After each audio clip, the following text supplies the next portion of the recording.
All right, let's get started. I'm Dr. Brent Kay. I'm the founder and CEO of the World Champion Standard. And today we start our 101 laws of the World Champion Standard, and we kick it off with law number 101, beware herd mentality.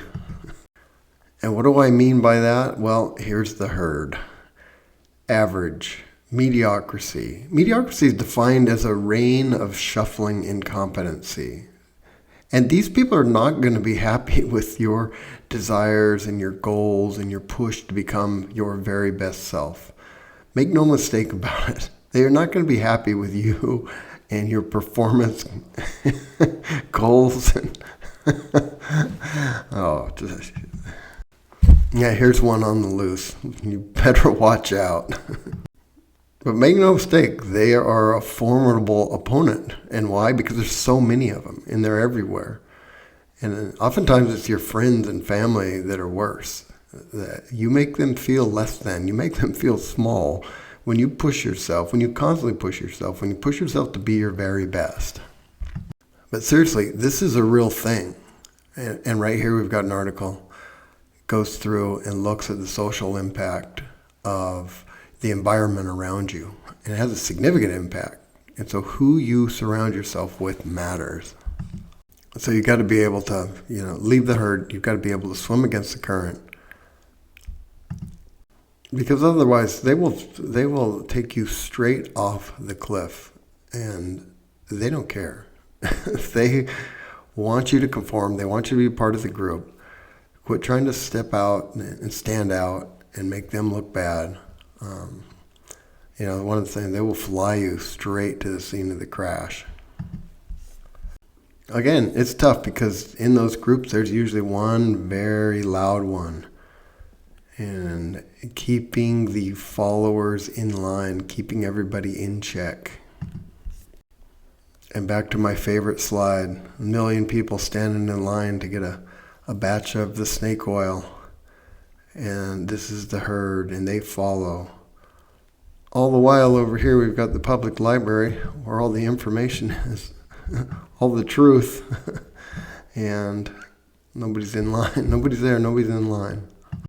Because so much of what drives the herd are these biases. We all have certain biases. We all have deep cognitive biases. And it's not just the superficial stereotype, sex, race, age type of biases, but deeper cognitive biases as well. And here's a classic one, the fear of missing out. That's a deep cognitive bias. And, the strong focus on this slide right here is fear. Fear of missing out. And you spend so much time chasing the latest, greatest product or supplement or whatever it might be. And you end up just wasting your time. You take your focus off of what you need to be doing onto something that you shouldn't be doing. And here's another cognitive bias. I love this Dunning-Kruger effect. It's the beginning. At beginning, people, we've all done this. You get into something and you get all excited and you read a bunch and talk to some people, and then all of a sudden you're an expert and you know everything. So they call it the peak of Mount Stupid. But then unfortunately you crash off of that when reality sets in, and you end up in kind of this valley of despair and then the slope of enlightenment. You kind of work your way back up. But these are important. This is an important cognitive bias. So you have to be very careful, because this happens anytime we jump into something new, or we start chasing a new product or chasing a new program or chasing a new idea. You end up with this cognitive bias that gets you to this peak of Mount Stupid early on, and you're very convinced that what you're doing is actually, the thing to be doing. And, unfortunately, the crash usually ensues shortly thereafter. So again, you've got to be willing to take the road less traveled, as they say.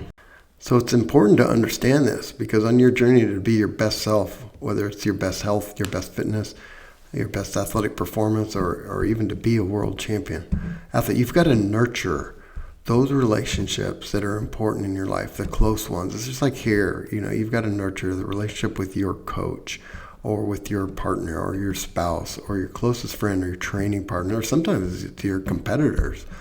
And those are very, very important. And stop wasting time chasing, trying to make everybody else in your life happy. Settle in, find those people that are very close, very important, very supportive of your goals, because that's all that really matters. Yeah, because these are the people that are going to be there. They're going to be there. They're going to be there. Celebrate your wins, celebrate your victories, celebrate your successes. But they're going to be there when you lose and when you're down and when you're out and sick or injured or don't feel well.